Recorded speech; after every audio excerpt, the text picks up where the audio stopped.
The Nazis created an unbreakable secret code with 159 million possible settings, and cracking it by hand would take 20 million years. But this 200 IQ mathematician insisted he could build a machine to defeat it, and with the military ready to shut him down, he's running out of time to prove everyone wrong. The mission begins in 1939, when Alan Turing arrives at Bletchley Park for an interview so arrogant it almost gets him thrown out on minute 1. His Cambridge credentials prove he's a genius, but he immediately alienates Commander Denniston by admitting he hates politics, opposes violence, and doesn't even speak German. Denniston is seconds away from dragging him out of the room, until Alan casually drops a single word, Enigma, that stops the commander cold. Bletchley is secretly trying to crack the Nazis' ultimate military encryption, and they've hit a total brick wall. Everyone else sees Enigma as an impossible task, but to Alan, it's just the ultimate puzzle waiting to be solved. Denniston brings him into the research headquarters and introduces the machine itself, which looks almost like a black typewriter. Britain can intercept German transmissions easily enough, but without knowing Enigma's settings, every message comes out as meaningless gibberish. Worse, the Germans change those settings every midnight. Since Bletchley normally receives its first messages around 6 in the morning, the team has only 18 hours each day to find the correct configuration before everything resets again. And there are roughly 159 million possible settings. Completely unaware, Alan is about to build the world's very first supercomputer to blow Enigma to pieces. Denniston then introduces Hugh Alexander, a 2-time British chess champion who leads the existing cryptography team. Alan immediately asks whether he is seriously expected to work with everyone else, then bluntly declares that they will only slow him down. Stewart Menzies of the mysterious MI6 appears soon afterward with a much simpler message. Britain is losing the war, and if they crack Enigma, they might win it. The problem is that brute forcing every possible setting by hand would take humans around 20 million years. While Hugh and the others begin finding occasional messages through letter frequency analysis, Alan refuses to celebrate what he considers blind luck. He wants something far bigger, a machine capable of breaking every German message, every single day. That obsession quickly isolates him. When Joan invites him to lunch and Hugh offers him a sandwich, Alan simply says he doesn't like sandwiches. Hugh finally snaps, pointing out that acting like a genius only works if Alan can actually prove he is one.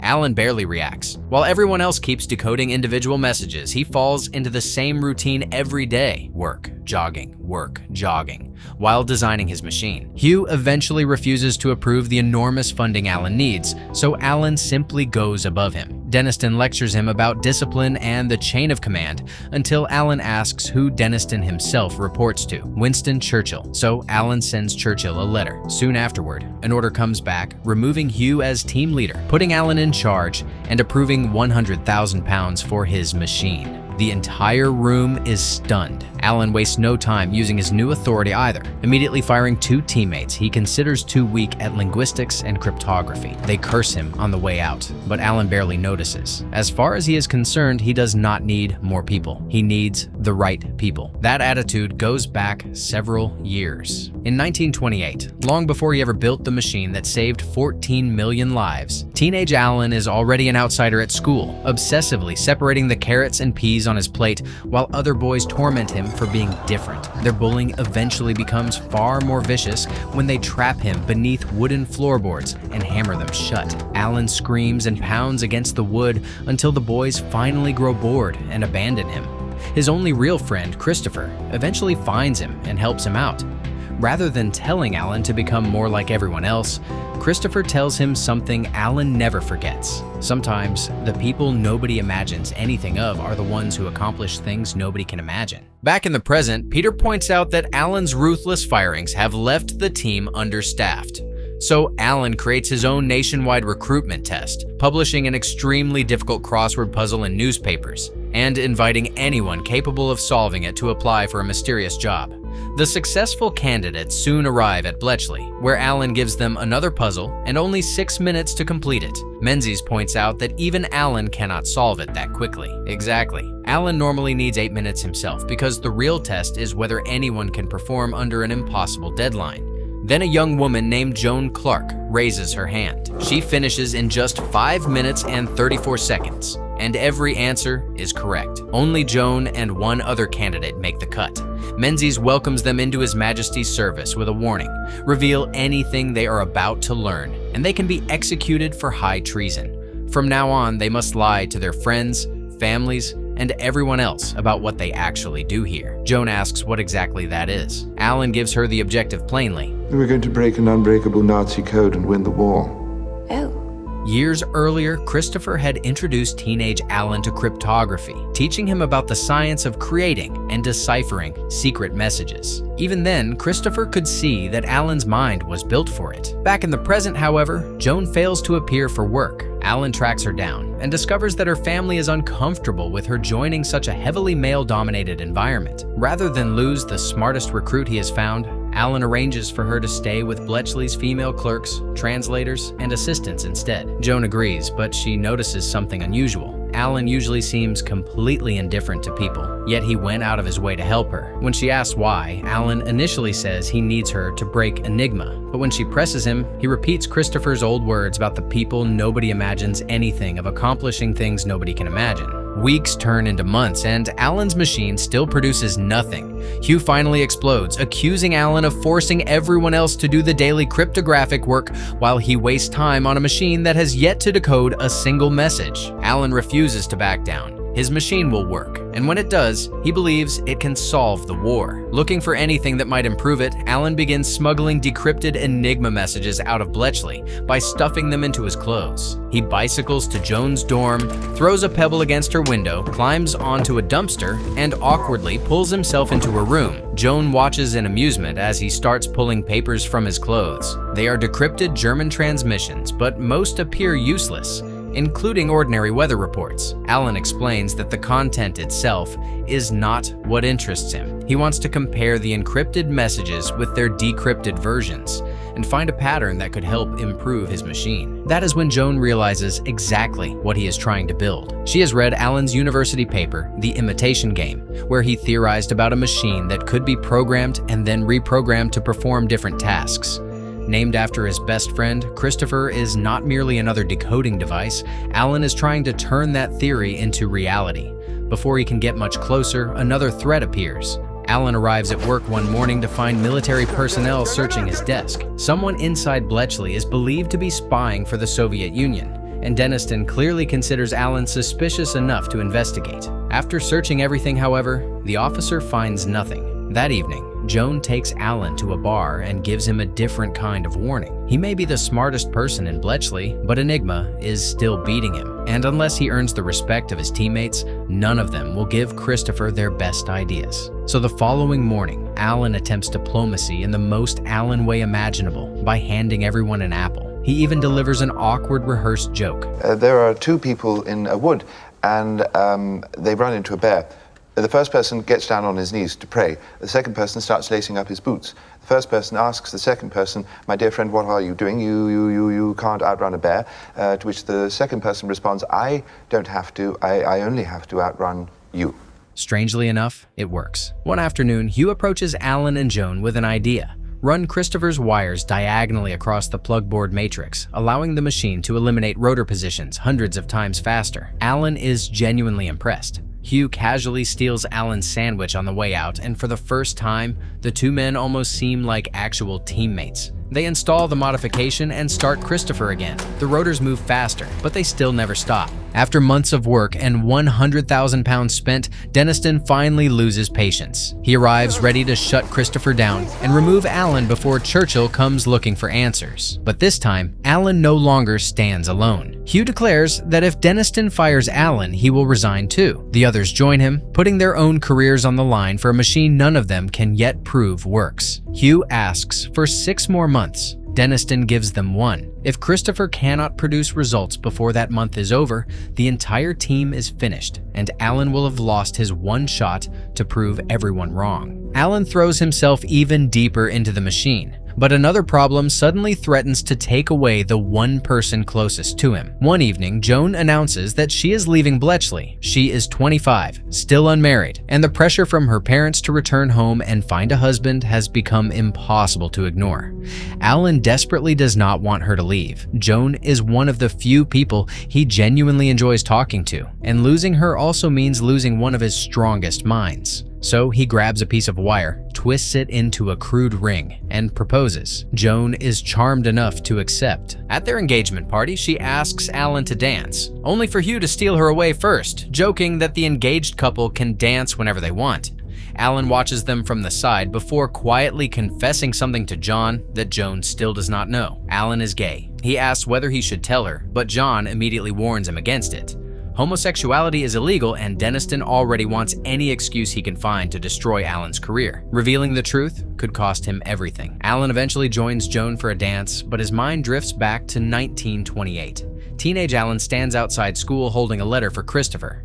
Inside it are the words he has been unable to say aloud: "I love you." One student after another walks past him, but Christopher never appears. Back in the present, Alan and the team spend another night staring at Christopher as its rotors spin endlessly. Their final month is already slipping away, and after everything they have sacrificed, the machine still cannot decode a single message. A few nights later, the team attends a banquet with Joan and her friend Helen. Hugh immediately takes an interest in Helen and drags Alan over to help introduce them, though Alan mostly stands there while Hugh does the flirting.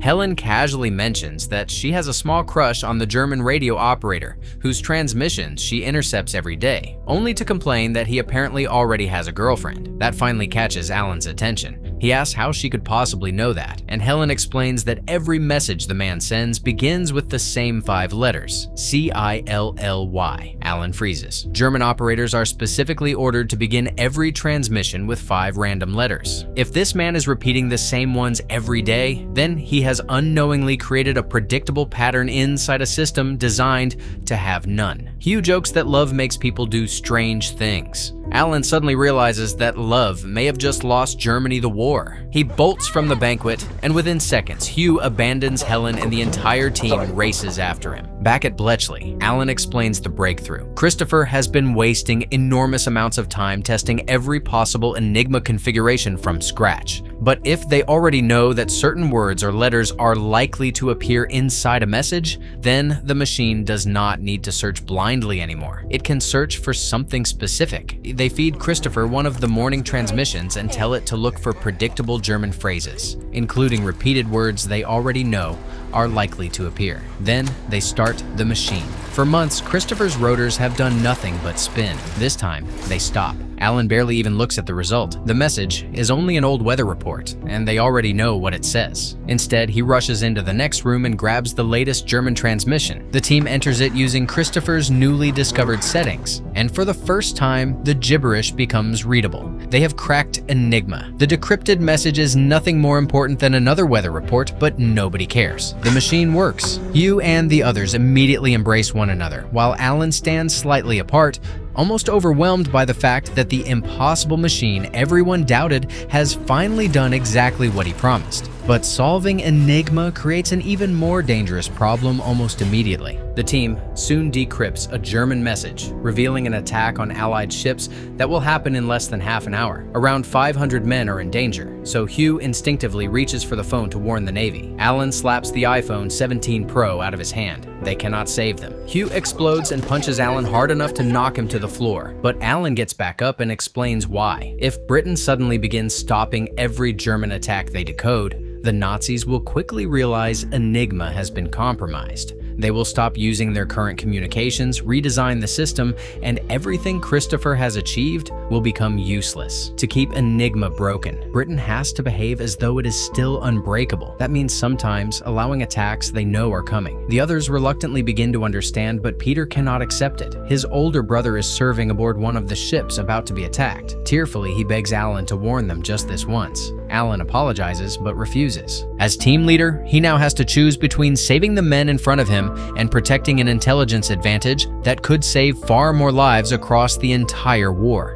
Even devastated by the decision, the rest of the team sides with him. Breaking Enigma was only half the battle. Now they have to make sure Germany never realizes they did it. Alan and Joan bring Stewart Menzies into the secret, insisting that even Denniston cannot know the full truth. From this point forward, MI6 must help disguise how Britain gets its intelligence. Sometimes they can act on Christopher's information, but other times they must deliberately ignore it, while Menzies creates believable false explanations for every Allied success. A lie operating at the highest level of government sounds perfectly suited to him. Menzies agrees, even telling Alan that he has become exactly the man Menzies hoped he would be. But the secrecy surrounding Enigma soon traps Alan in a completely different problem. One day, he approaches Peter, only for Peter, still furious over his brother's death, to shoulder into him and knock his papers across the floor. While Alan gathers them, he notices a Bible sitting nearby and remembers the suspicious phrase connected to the Soviet spy investigation. His eyes shift toward John. John immediately realizes Alan has figured it out. He admits that he is the Soviet agent inside Bletchley, but points out that Britain and the Soviet Union are currently fighting the same enemy. Alan does not care.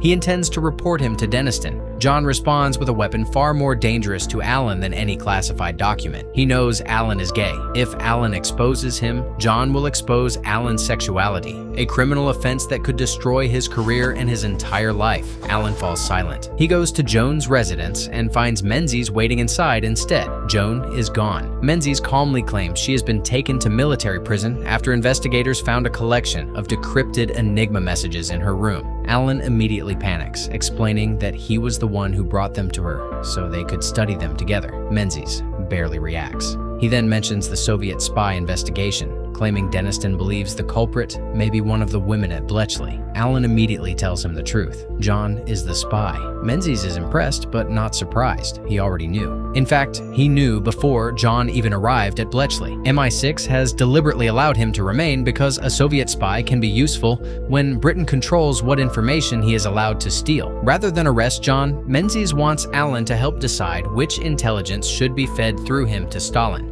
Alan only wants one thing in return: release Joan. Menzies casually reveals that Joan was never arrested at all. She is simply out shopping and should return within the hour. He lied. Alan immediately understands the message. Menzies did not need to imprison Joan to control him. He only needed Alan to believe he could. Terrified that Joan could eventually become leverage against him, Alan begins pushing her away. He tells her to return home, find another husband, and leave Bletchley behind. When that fails, he finally admits that. I'm a homosexual. Joan surprises him by accepting it. She knows their relationship may never look conventional, but she believes their minds understand each other in a way that could still give them a meaningful life together. Alan is clearly moved, which is exactly why he becomes even harsher. To make her leave, he tells Joan that he never truly cared about her. He only needed her intelligence to help crack Enigma, and now that the job is finished, she is no longer useful. Joan slaps him. Furious, she declares that she is staying until her work at Bletchley is complete, then leaves after telling Alan that he really is a monster. 2 years later, the war is finally over. Their victory, however, cannot become public. Menzies orders every record connected to Enigma destroyed, along with the machinery itself. Christopher must be dismantled and burned, and the members of the team are forbidden from seeing one another again. The machine Alan built to help win the war now has to disappear, as though it never existed. That loss echoes something Alan experienced long before Bletchley. Back in 1928, the school principal summons teenage Alan and tells him that Christopher is dead. Alan barely seems able to understand the words. Christopher had been suffering from bovine tuberculosis and knew for some time that he was dying, but he never told Alan. The boy who understood him better than anyone else is simply gone, leaving Alan stunned enough that he can only ask permission to leave the room. More than a decade after the war, the world still has no idea what Alan accomplished. In 1951, Manchester, Detective Robert arrives at Professor Alan Turing's home to investigate a reported burglary. Strangely, Alan claims that nothing was actually stolen and seems far more interested in getting the officers out of his house than helping them investigate. Robert immediately becomes suspicious. He looks into Alan's military history and discovers that every record connected to his wartime service is classified. Then, he digs deeper. There is nothing there at all. No normal service record. No explanation of what Alan actually did during World War II. With several prominent scientists already exposed as Soviet spies, Robert begins wondering whether the strange mathematics professor standing in front of him might have been hiding something far bigger than a simple burglary. Robert continues investigating Alan, expecting to uncover some massive wartime conspiracy. But after several days of surveillance, the police arrest a man who has been seen meeting with Alan. During questioning, they discover that he is gay and has been selling sexual services to other men, with Alan revealed as one of his customers. The same man also turns out to be the burglar who broke into Alan's house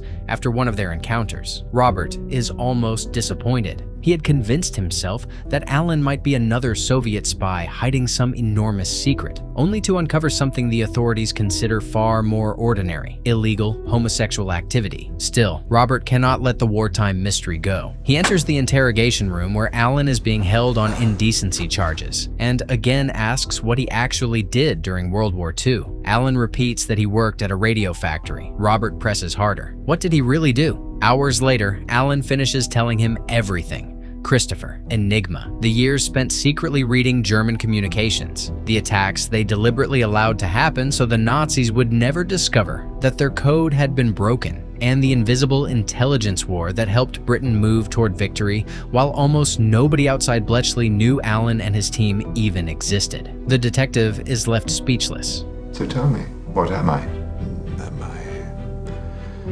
machine? Am I a person? Am I a war hero?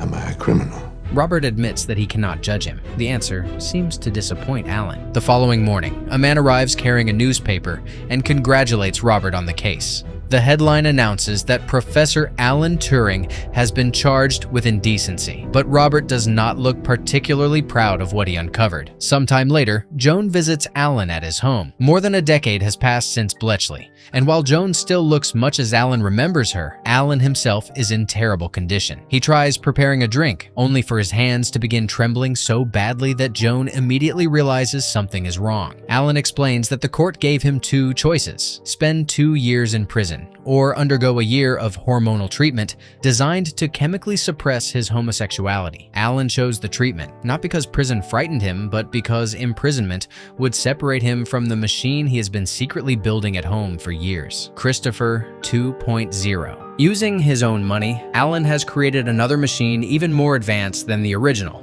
and the thought of being taken away from it finally breaks him. He begins crying, terrified that he will be left alone again. Joan pulls him into her arms and helps him sit down.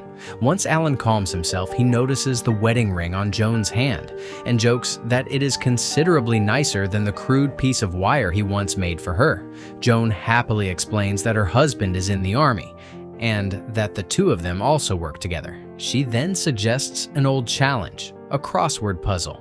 Alan once would have demolished it within minutes, but as he tries to concentrate, his mind begins drifting and he eventually gives up. Looking at Joan, Alan points out that she finally has everything she once wanted: a career, a husband, and what most people would call a normal life. Joan immediately tells him that she would never want Alan to be normal. You know, this morning, I was on a train that went through a city that wouldn't exist if it wasn't for you.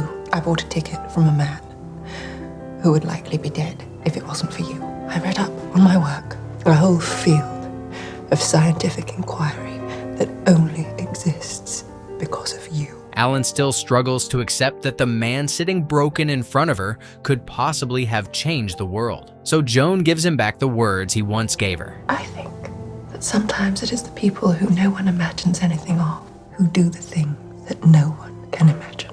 After Joan leaves, Alan looks toward the room containing Christopher 2.0. He smiles faintly at the machine before walking inside and switching off the lights. His mind returns one last time to Bletchley, where Alan, Joan, Hugh, Peter, and John once stood together around a massive bonfire, laughing as they threw every Enigma document into the flames. The evidence disappeared. Their achievement did not. In 2013, Queen Elizabeth II granted Alan Turing a posthumous royal pardon for his conviction. Historians estimate that the breaking of Enigma shortened World War II by roughly 2 years and saved millions of lives. And the machine Alan Turing was once mocked for believing could exist helped inspire generations of research into computing, eventually contributing to the development of the modern computers used across the world today.